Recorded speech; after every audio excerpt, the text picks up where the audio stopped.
Welcome to Public Palika. Part 2. Thesis, Redreaming Democracy. Every night gives way to morning, but dreams need not wait for darkness. And if democracy is to endure the long night of crisis it now inhabits, then it must dream, not to escape, but to awaken anew. If the anti-thesis revealed the fractures in our democratic and economic foundations, the thesis begins by sketching the contours of what could stand in their place, a framework rooted in life itself. Having examined the erosion of democratic ideals and the systemic failures that accompany economic centralization, we stand at a philosophical threshold. The cracks in our present are visible, but what new foundation can we build upon? This next section turns from rupture to repair, from diagnosis to design.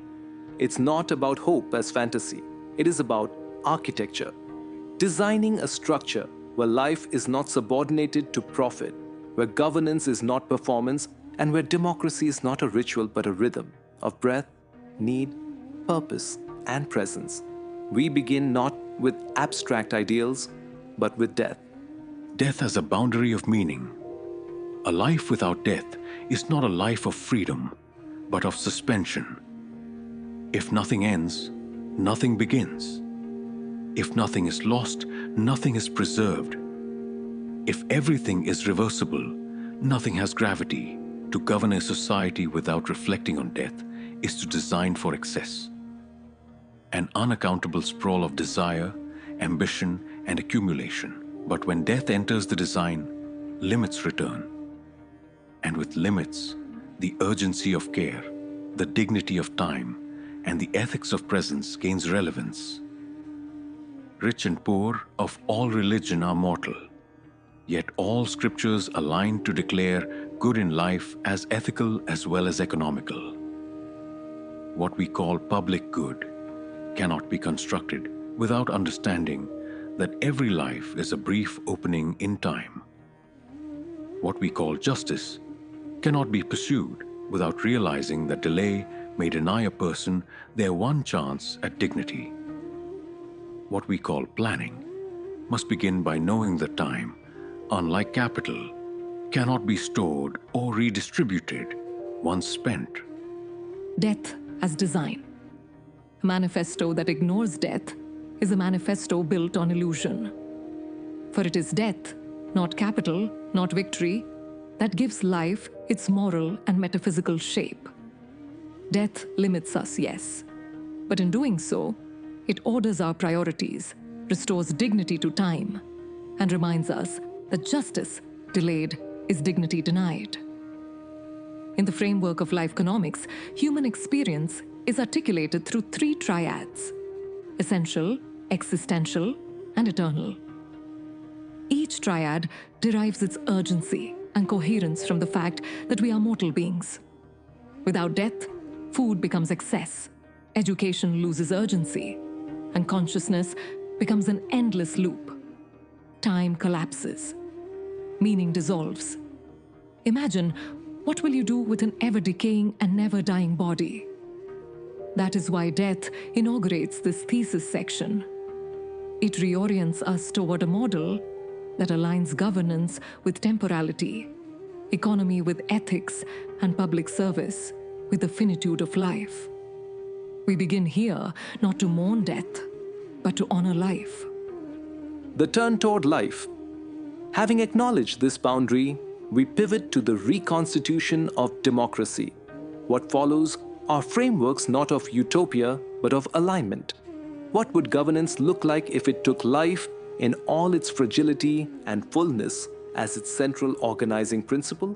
From that question emerges life economics, a new theory of economic purpose rooted in the triads of human need and metaphysical yearning. It recognizes that markets must remain confined to the essential triad, that the existential triad must be shielded from profiteering, and that the eternal triad must remain untouched by statecraft but protected through shared conditions of dignity.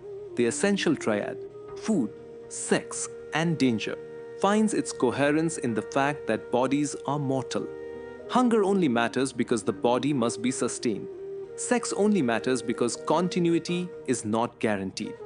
Danger only exists because the body is breakable. The existential triad, body, soul, and consciousness, only takes form because each of these aspects is bound by impermanence. The body decays, the soul transcends. Consciousness flickers between memory and anticipation. If there is no death, then time ceases to bind these elements. Body becomes machinery. Soul becomes irrelevant. Consciousness becomes an endless loop. No urgency, no surprise, no forgetting. Mind and soul are sides of the same coin. Where mind is personal construct, soul is its social counterpart. The eternal triad, life, truth, God, to rest on death. Not because these are perishable, but because their pursuit gains nobility only in the face of mortality. A truth that cannot be lost is no truth at all. A God that cannot be abandoned is no faith at all. A life that cannot be broken is no life at all. Death, then, is not the villain. It is the invisible boundary that gives these triads their tension and tenderness. Towards public palika. To implement this, we introduced the rainfall model, a fiscal mechanism that replaces trickle-down abstractions with localized pooling, needs-based allocations, and upward movement of surplus alone.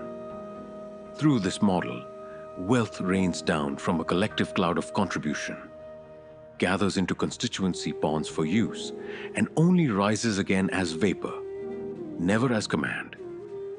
This architecture then blossoms into Ihlok Tantra, a framework for personalized democracy. Here, governance does not wait in corridors of bureaucracy. It listens to real-time data, to neighborhoods, to souls. It treats the public not as a demographic, but as the demos, sentient, situated, sovereign. And in culmination, this vision manifests as public palika, a three-tiered economic governance model designed to complete, not compete with, the classical pillars of democracy. Legislature, executive, and judiciary are honored, but joined by a fourth pillar, economic participation rooted in transparency, locality, and public will. Why this matters now? We are a species born dying, but that makes us urgent, not doomed. The 21st century demands not eternal systems, but responsive ones. Not immortality, but immediacy. Not utopias, but architectures that can breathe. Public palika doesn't promise eternal growth. It proposes timely distribution. It doesn't offer technocratic solutions. It calls for human-centered design. It doesn't pretend to outlive us. It exists to serve us while we live, while we breathe, while we dream. This is what it means to redream democracy. To begin not with power, but with presence. Not with domination, but with dignity. Not with ideology, but with mortality. And from there, life. So let us begin. Not with protest, but with proposal. Not with slogans, but with structure. Not with fear, but with finitude. And may this dream, unlike those before it, finally include all of us.